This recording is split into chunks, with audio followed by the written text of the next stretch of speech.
We are used to seeing light bend. When a beam plunges into a dark pool of water, it sharply changes direction, creating the classic illusion of a broken straw. This happens because of a strict rule in optics. When light enters a denser medium, it slows down. That sudden drop in speed pulls the path of the light closer to the vertical line, perpendicular to the surface, a line known as the normal. But reversing the direction changes the behavior. Consider a light ray born inside that dense water, attempting to escape upward into a rarer medium, like the open air. In the air, the light accelerates. Instead of pulling toward the normal, the sudden burst of speed pushes the beam away from the vertical. It arcs wider, traveling closer to the horizontal surface of the water. As the inside angle grows, that escaping beam is pushed flatter and flatter. Eventually, it reaches a geometric limit, where the light can no longer escape the water at all. To understand why light gets trapped, we must look at the actual shape of the wave. Imagine a flat plane of light traveling upward through the water, approaching the air above. There is an exact moment where the leading edge of that wavefront pierces the boundary and enters the air, while the rest of the wave is still submerged. Because light travels faster in a rarer medium, that leading edge begins to outpace the lower section still dragging through the dense water. This diagram shows the geometric construction of a wavefront crossing a boundary. Distance covered equals velocity multiplied by time.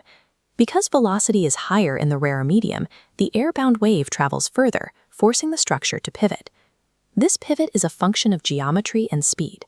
Because the wave rotates outward, there is a hard limit to how far it can turn before running out of space at the boundary. As the angle experiment, as we sweep the incident angle wider, the escaping ray sinks closer to the boundary. At one precise point, the animation freezes. The ray is totally flat, grazing the surface at exactly 90 degrees. This threshold is the critical angle, forcing refraction to its maximum value. Snell's law summarizes this mathematically.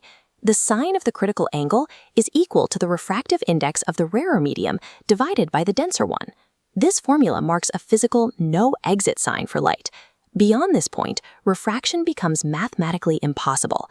If we increase the incident angle by just one more fraction of a degree, the light can no longer exist in the rarer medium. As the angle exceeds the threshold, the refracted wave vanishes. The light is reflected back into the dense medium.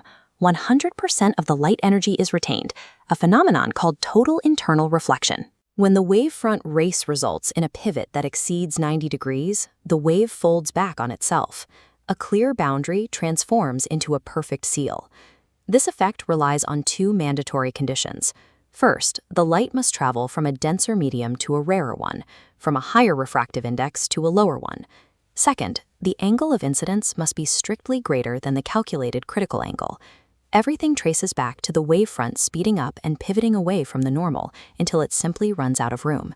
Total internal reflection is the moment light becomes a prisoner of its own speed, proving that in wave optics, geometry is